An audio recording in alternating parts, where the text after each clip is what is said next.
Bonjour à tous, j'espère que tout va bien. Je suis ravi de vous retrouver sur ma chaîne. Pour ceux qui me découvrent, je m'appelle Charlie et je vous propose sur cette chaîne depuis quasiment 2 ans, même un petit peu plus de 2 ans, des histoires true crime, des histoires de disparition, des cold cases, des témoignages également. N'hésitez pas à aller faire un petit tour, il y a une centaine de vidéos, plus d'une centaine de vidéos déjà présentes sur ma chaîne. Aujourd'hui, c'est une vidéo un peu spéciale puisque c'est une compilation de deux histoires que j'ai déjà abordées sur ma chaîne, 2 crimes résolus par les caméras de vidéosurveillance, grâce aux caméras de vidéosurveillance. Le crime de Sacha Samsudeen et celui de Molly McLaren. Je vous souhaite un bon visionnage.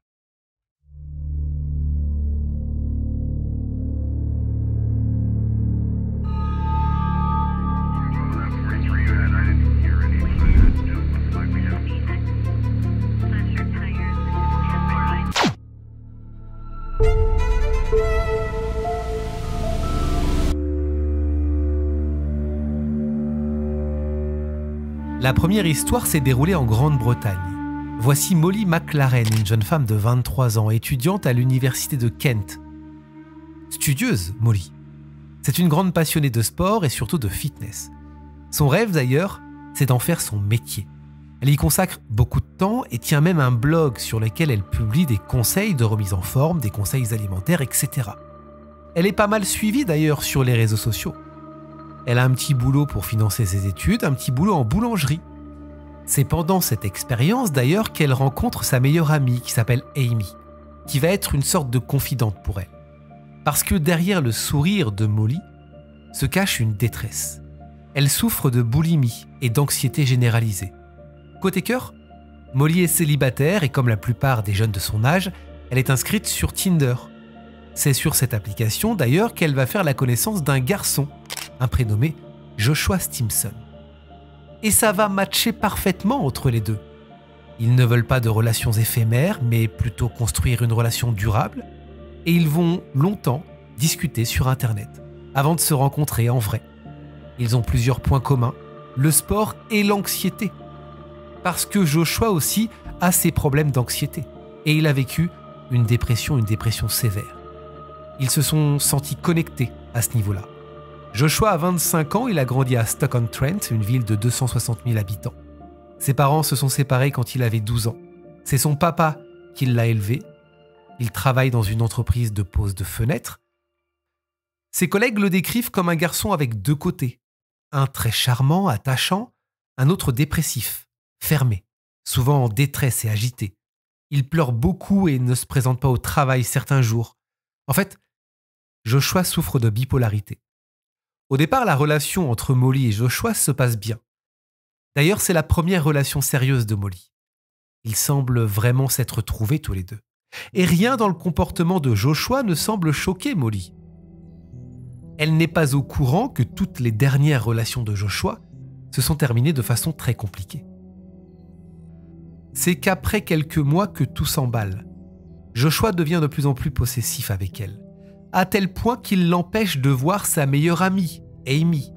Il regarde ses messages, il est jaloux. Il lui met une pression qu'elle n'apprécie pas. Voici ce qu'elle lui dit à plusieurs reprises par SMS. « Ta façon d'être avec moi est juste pathétique. J'ai l'impression que tu me mets la pression constamment. » Mais l'explosion du couple va se dérouler lorsqu'ils vont partir tous les deux en vacances à Tenerife, en Espagne. Molly va vivre un véritable calvaire. Ils ne vont pas arrêter de se disputer. À tel point que Molly écrit à ses amis, à sa maman, pendant les vacances, expliquant qu'elle a très envie de rentrer à la maison. Et son idée, c'est qu'une fois rentrée, elle rompt avec Joshua. C'est décidé. Mais la rupture ne va pas se produire tout de suite. Le 17 juin, quelques jours avant le drame, Molly et 8 de ses amis célèbrent un anniversaire dans un pub. Joshua est présent, évidemment, et le couple se dispute violemment encore une fois et Joshua part en hurlant. Là, c'est la goutte de trop, elle décide de rompre avec lui en pleine soirée. Et ça met Joshua dans un état second. Il l'implore de le reprendre. Il devient fou, selon les témoins présents. Dans les jours qui suivent, il envoie de nombreux messages d'insultes à la jeune femme. Il la supplie de lui donner une deuxième chance. Mais c'est sur Facebook notamment qu'il l'humilie. Il n'hésite pas à taguer ses amis, sa famille dans ses messages Facebook. Et il va encore plus loin puisqu'il écrit également dans des commentaires sur le blog de fitness de Molly, disant qu'elle prend de la cocaïne. Que tout ça, que toutes ces photos d'elle ne sont qu'une vitrine. Il écrit ceci: « Le meilleur est à venir ». Molly va rapporter les faits, d'abord à Facebook, puis ensuite à la police. L'agent qui reçoit la plainte de Molly, décide d'appeler Joshua pour le mettre en garde. Mais Joshua va continuer ensuite à suivre Molly. Il va la suivre partout où elle se rend, créant l'inquiétude de la jeune femme, qui en fait part évidemment autour d'elle. Elle pense l'avoir bloquée de partout, sauf que Joshua utilise WhatsApp pour la harceler. Et je ne sais pas si ça vous fait également ça, mais sur WhatsApp, même quand on bloque les gens, eh bien vous continuez de recevoir les messages. Molly confie sa peur à ses proches. Joshua est exigeant, puéril. Elle marche constamment sur des œufs quand elle lui parle. Malheureusement, le pire va finir par arriver le 29 juin. Comme à son habitude, Molly est en pleine séance de sport au gymnase de la ville. Elle est enregistrée grâce aux caméras de surveillance de Pure Gym, la salle de sport en question. Mais elle n'est pas seule. Joshua arrive, il est filmé aussi par la vidéosurveillance de la salle de sport. Il monte l'escalier, regardez. Il hésite, puis il rentre dans la salle et fait comme si de rien n'était ses exercices près d'elle. Il est aux alentours de 10h45.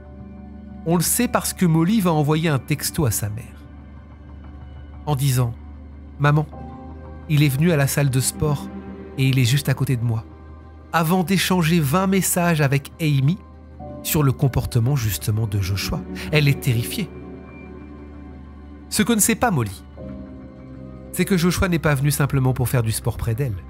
Il est venu pour la tuer. Il a avec lui un sac et dans ce sac se trouvent 2 couteaux et une machette. Il sort de la salle de gym avant elle et l'attend. Il va attendre qu'elle sorte de la salle, qu'elle se dirige vers le parking du centre commercial de Chatham, où est garée sa voiture, pour l'attaquer. Il va lui asséner 75 coups de couteau. Molly succombe à ses blessures, malgré l'intervention des témoins qui essaient d'arrêter le massacre. La police arrive rapidement sur place. Joshua est encore sur le parking, ses mains et ses bras sont recouverts de sang, le sang de Molly. Tout ça filmé par la caméra embarquée d'un des policiers. Il met les mains sur le capot de la voiture de police et est arrêté. Quelques mois plus tard, il est jugé et condamné à la prison à vie assortie d'une période de sûreté de 26 ans. Les jurés mettent moins de 3 heures à le condamner. Après son décès, les amis et la famille de Molly créent la page de dons de la fondation Molly McLaren qui permet de recueillir des milliers de dons de charité. L'organisme de bienfaisance choisira des groupes qui soutiennent les personnes atteintes de troubles de l'alimentation pour distribuer l'argent. Sur la page de la fondation, on peut lire ceci. Pour ceux d'entre vous qui étaient proches de Molly, vous savez qu'elle s'est battue avec la boulimie et par la suite avec l'anxiété à cause d'un trouble de l'alimentation pendant de nombreuses années de sa vie. Au lieu de laisser tout ça l'abattre, elle a partagé sa propre histoire dans l'espoir de donner du pouvoir aux autres autour d'elle. Nous voulons créer un héritage en son honneur, en mélangeant sa passion et sa détermination pour faire avancer les choses.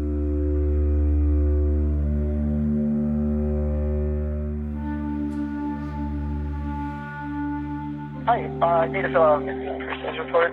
We went to her apartment to go check. She's there and she's gone. And what is her first name? Her first name is Sasha. Sasha Samsoudine a 27 ans. Elle est diplômée de l'Université de Floride et travaille comme gestionnaire de médias sociaux pour une société immobilière et d'appartements. Elle travaille précisément pour 407 Apartments. C'est un guide en ligne qui aide les locataires à trouver des appartements à Orlando, des appartements qui correspondent à leur mode de vie et à leur budget. Elle s'occupe de la mise en lumière sur les réseaux sociaux plus précisément. Une jeune femme souriante, Sasha. Et tous ceux qui la connaissent, ses amis, ses collègues, la décrivent comme dynamique, pleine de vie, sociable, très fun, toujours de bonne humeur. Investie dans son travail et côté perso, eh bien elle aime faire la fête. Elle a récemment emménagé dans un superbe appartement dans les quartiers chics d'Orlando, au 911 North Orange Avenue. et est très excitée de démarrer une nouvelle vie. Parce qu'elle vient aussi de se séparer. C'est un peu l'occasion de recommencer quelque chose de nouveau pour elle. Nous sommes le 16 octobre 2015. C'est la dernière journée de championnat de foot du club d'Orlando qui évolue en Major League Soccer. Et en tant que grande fan de foot et supportrice de cette équipe, Sasha assiste au match ce soir-là. Son équipe sort vainqueur et donc après le match, elle décide avec ses amis d'aller fêter tout ça dans un bar dansant de la ville, le Attic Night Club, situé au 68 East Pine Street.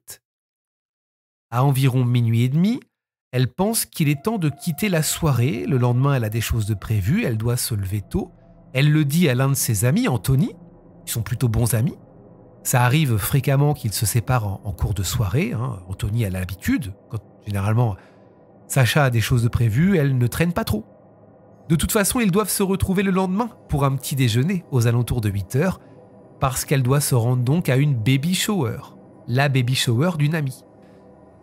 La nuit se passe et le lendemain, à 8h, Anthony, lui, est au rendez-vous. Mais Sasha n'est pas là. 8h15, 8h30, elle ne vient pas. Anthony va tout d'abord penser à la panne de réveil. D'autant qu'il lui envoie des textos, mais qu'elle ne répond pas. Le problème, c'est que les heures passent et Sasha ne donne toujours aucune nouvelle, ni par SMS, ni à travers les réseaux sociaux. Et ça, c'est extrêmement étrange, ça ne lui ressemble pas. Ça commence à inquiéter sérieusement Anthony, qui décide avec 2 autres de ses amis de se rendre à son appartement pour vérifier si elle va bien, si elle y est bien. En arrivant sur place, il repère immédiatement sa voiture garée sur le parking. Il remarque également le cadeau qu'elle était censée offrir durant cette baby shower qui est sur le siège arrière du véhicule. Ils vont alors à son appartement, il frappe à la porte, il lui téléphone. La personne qui répond, Anthony décide d'appeler la police. Dans son appel au 911, il dit qu'il veut signaler une personne disparue. Il explique qu'il a appelé les hôpitaux, les prisons, et qu'il n'arrive pas à trouver Sasha. La police arrive aux alentours de 20h devant l'appartement. La police force la porte pour entrer, ils font le tour, ils trouvent des pièces rangées, aucune trace de lutte ou de cambriolage. Jusqu'à ce qu'un agent entre dans sa chambre et voit des cheveux et un bras sortant de la couette. Sasha a été trouvée. C'est elle qui est dans son lit. Mais elle est morte.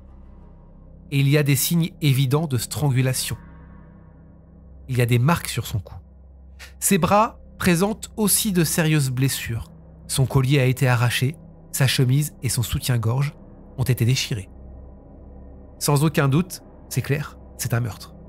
La scène est figée, la police scientifique arrive sur les lieux et inspecte la chambre. Et là, on va retrouver des indices. Un emballage de préservatifs près du lit. La cuvette de toilette est levée. Des empreintes de doigts sont retrouvées sur le couvercle du siège des toilettes et une empreinte de chaussure près du lit de Sasha. Clairement, c'est ce que se disent les policiers. Il y avait un homme cette nuit avec Sasha. Pourtant, Sasha vivait seul. En plus de ça, ils trouvent très étrange cette odeur de nettoyage dans la chambre. Et le placard où se trouve justement le matériel de nettoyage est encore ouvert. Autre détail important, le portable de Sasha, son sac et sa clé ne sont plus là. La seule chose que la police va retrouver, c'est son iPad connecté à son téléphone portable. On va donc analyser l'iPad et on va être capable de retrouver ces derniers échanges SMS. Ils se sont faits avec un certain Ben. Ben, c'est un garçon avec qui elle devait avoir un rendez-vous durant le week-end. En fait, elle devait le retrouver la nuit de son meurtre. C'est ça, en fait, la raison pour laquelle elle est partie tôt de la soirée, pour laquelle elle a abandonné Anthony, son meilleur ami. Elle devait rejoindre Ben aux alentours d'1h du matin. Mais avant ça, c'est ce qu'on va comprendre plus tard, elle devait repasser par son appartement. Ben lui a proposé de le rejoindre à une soirée. Le problème, c'est que la nuit est passée et le tout dernier message que Sasha a envoyé est un message énigmatique à 5h30. Ce message dit « Ben, 3 petits points ». Est-ce que ça veut dire que c'est Ben, son meurtrier? La police interroge ce Ben. On prend son ADN. Mais il est vite mis hors de cause. Parce qu'il a un alibi et parce que l'ADN ne correspond pas. Un autre homme sera lui aussi interrogé, il s'appelle Taylor, c'est l'ex de Sacha. Ils sont restés ensemble pendant 2 ans, ils avaient rompu il y a quelques semaines, mais ils continuaient de s'écrire. Là aussi, l'ADN l'innocente. Ses amis, ses collègues, sa famille, tout le monde est sous le choc, mais personne ne voit qui aurait pu en vouloir à Sacha au point de la tuer. Les résultats de l'autopsie arrivent, Sacha est morte par forte strangulation. Les médecins diront d'ailleurs qu'ils n'ont jamais vu de fracture au cou comme celle-ci. Qui a pu tuer Sacha? La police lance un appel à témoins à tous ceux qui auraient pu se trouver dans sa rue tôt ce samedi matin, tous ceux qui auraient pu voir quelque chose de suspect. C'est là que les enquêteurs se tournent vers les caméras de vidéosurveillance. 15 caméras en tout, dans les rues, aux alentours et dans l'immeuble de Sacha. Et la police trouve des caméras de sécurité à tous les étages de l'immeuble. Il y a des caméras dans les couloirs et près des sorties. Ça, c'est intéressant. Ils consultent donc ces caméras et se rendent compte que Sacha, cette nuit-là, a rencontré quelqu'un sur qui elle aurait dû compter. L'agent de sécurité de l'immeuble, qui était de service cette nuit-là, qui s'appelle Stephen Duxbury. Il est en poste depuis 5 mois, il vient d'arriver. Les policiers l'interrogent. Il explique qu'effectivement, il a vu Sacha cette nuit-là, parce qu'elle essayait d'entrer dans le bâtiment. Il dit qu'elle n'avait pas son téléphone portable, ni sa clé, qu'elle ne se souvenait pas de son code pour rentrer. Elle était en état d'ébriété, c'est ce qu'il explique. Elle lui a demandé de l'accompagner jusqu'à sa voiture pour voir si ses affaires étaient là. Mais au moment de se rendre à la voiture, elle s'est souvenue à nouveau de son code, cependant ça n'a toujours pas marché. Alors, il lui a expliqué que lui, il pouvait rien faire, il pouvait pas la faire rentrer comme ça, il était obligé de retourner à son poste. Finalement, c'est ce qu'il raconte aux enquêteurs, ce sont d'autres résidents qui lui ont ouvert la porte, alors il l'a laissée. Mais ce qu'il dit par la suite inquiète un peu les enquêteurs. Il explique qu'il l'a ensuite recroisée un petit peu plus tard dans la nuit, mais que ce coup-ci, elle était accompagnée d'un homme. C'est important pour les enquêteurs. Il faut absolument retrouver cet homme. Savoir qui c'est, et vite. Pour ça, les enquêteurs vont reconstituer tout le parcours de Sacha cette nuit-là. Ils se tournent évidemment vers les images de vidéosurveillance. Ils commencent par la boîte de nuit, le attic. Ils trouve Sacha qui est en train de rentrer chez elle. Elle porte un pantalon blanc, une chemise violette, on la voit clairement. Elle trébuche, c'est vrai qu'elle semble ivre, mais elle n'est pas seule. On la voit ensuite courir et puis elle disparaît. Sacha est vue ensuite 6 secondes plus tard, mais ce coup-ci, elle est avec 2 femmes. La police décide alors de sortir les photos de Sacha et de ces 2 femmes pour voir si quelqu'un se manifeste, pour voir si quelqu'un se souvient de quelque chose, pour voir si on peut retrouver ces 2 femmes. Et les 2 femmes se présentent au poste. Elles disent effectivement qu'elles ont aidé Sacha cette nuit-là, Sacha qui marchait toute seule. Elles expliquent qu'elles l'ont aidée parce qu'elles ont entendu des hommes essayer de lui parler. Elles ont eu peur pour sa sécurité, alors elles ont préféré l'accompagner. Elles n'avaient pas en plus de ça sa carte d'identité et son téléphone portable. Alors elles lui ont proposé de partager un Uber.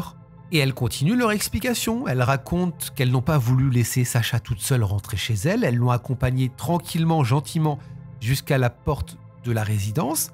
Mais c'est vrai qu'elle n'avait pas son code. Et c'est là aussi qu'elles ont croisé la route de l'agent de sécurité, de ce Stephen. Et ce Stephen leur a dit, écoutez, vous n'habitez pas là, vous n'avez rien à faire ici, vous ne pouvez pas rentrer dans la résidence, vous inquiétez pas, je m'en occupe, je suis l'agent de sécurité, c'est moi le gardien, je vais l'aider. Alors les 2 filles sont parties, laissant, en tout cas c'est ce qu'elles pensent, Sacha en sécurité avec l'agent de sécurité. Elle va ensuite monter les escaliers et ne réapparaîtra que 20 minutes plus tard. À 2h06 du matin, regardez et écoutez, on la voit courir dans les escaliers. Suivi par l'agent de sécurité, par Stephen Duxbury.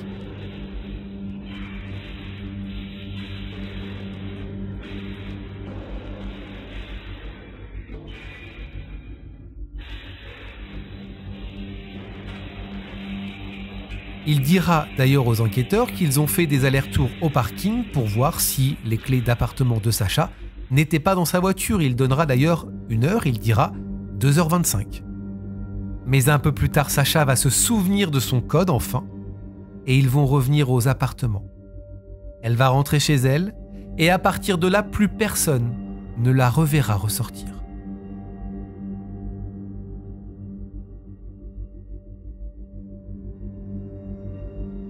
Les policiers ont beau regarder les caméras à tous les étages, analyser les allées et venues, ils ne voient personne d'autre rentrer dans les appartements entre 2h du matin et 6h30.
Alors forcément, les soupçons s'orientent vers un homme, vers Stephen.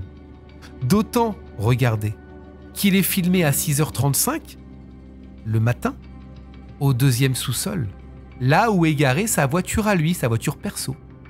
Il porte 2 sacs blancs avec des poignées rouges. Il revient 2 minutes plus tard, à 6h38. Et ça, c'est un vrai problème. Parce que ça prouve que Stephen ment. Parce que lorsqu'il est interrogé par la police, il explique qu'il a quitté le travail ce matin-là à 6h. Mais comme on le voit sur les images, il est toujours dans les appartements à 6h36 ce matin-là. Et on le voit porter 2 sacs. Des sacs blancs, avec ses poignets rouges. Et ces sacs-là sont les mêmes sacs qu'on a retrouvés dans l'appartement de Sacha. Ce sont des sacs poubelles. Et les policiers s'interrogent parce que ce n'est pas dans ses missions, ce n'est pas dans ses tâches de travail de sortir les ordures des gens. Les enquêteurs demandent à ce Stephen Duxbury de passer au détecteur de mensonges et il va y avoir plusieurs petits problèmes. Il va mentir quand on va lui demander s'il se trouvait dans l'appartement de Sacha cette nuit-là, s'il est rentré dans son appartement. Il dira que non alors que l'aiguille prouve le contraire et surtout, il va faire une révélation qui n'était pas connue du grand public. Il va dire je sais qu'elle a été étranglée, mais c'est pas moi. Sauf que personne ne sait comment Sacha Samsudin est morte. Son appartement à lui sera fouillé, on va retrouver des chaussures dont les semelles correspondent à celles trouvées dans l'appartement de Sacha. Et 3 jours plus tard, c'est l'ADN qui va parler. L'ADN de Stephen Duxbury correspond à l'ADN étranger sur Sacha, sur le siège des toilettes et sur le préservatif. En plus de ça, Stephen a fait une recherche sur son téléphone portable. Il a tapé ceci. Comment enlever les preuves digitales sur des serrures de portes d'appartement. Stephen Duxbury est pris au piège. On remarque des traces de griffures sur ses bras. Et on fait clairement le film de la soirée. On comprend ce qui s'est passé. Il l'a suivie une fois qu'elle est rentrée dans la résidence. Il l'a aidée. Ensuite, il est rentré de force dans son appartement. Il l'a étranglée. Il a profité d'elle. Avant de tout faire disparaître, en tout cas, d'essayer de tout faire disparaître. Stephen Duxbury est donc arrêté pour meurtre, tentative de violence sexuelle, avec force physique, et cambriolage d'une habitation. Lors du procès, ses avocats vont tout faire pour démontrer son innocence, en expliquant que le meurtre est l'œuvre d'une autre personne, que Stephen et Sacha, cette nuit-là, ont eu une relation sexuelle consentie et que Sacha a été tué plus tard par quelqu'un d'autre. Mais pour le procureur, ça ne tient clairement pas debout. Le corps ne ment pas, la scène de crime ne ment pas. Stephen Duxbury est condamné à 2 peines d'emprisonnement à perpétuité pour meurtre et viol au premier degré et à 15 ans de plus pour cambriolage. Les parents de Sacha Samsudeen, eux, désemparés, ont éprouvé de la peine aussi pour la maman de Stephen, qui a été dévastée par le crime de son fils. Ils ont aussi porté plainte contre la société de sécurité qui avait embauché ce Stephen Duxbury, mais aussi mis en place ce système de code pour rentrer dans l'appartement. Sacha Samsudeen voulait simplement sortir et s'amuser cette nuit-là. Elle est rentrée chez elle en toute sécurité, faisant confiance à cet agent, à ce Stephen Duxbury qui venait tout juste d'arriver. Mais elle a été brutalement assassinée, dans son propre appartement. L'agent de sécurité ne lui a laissé aucune chance.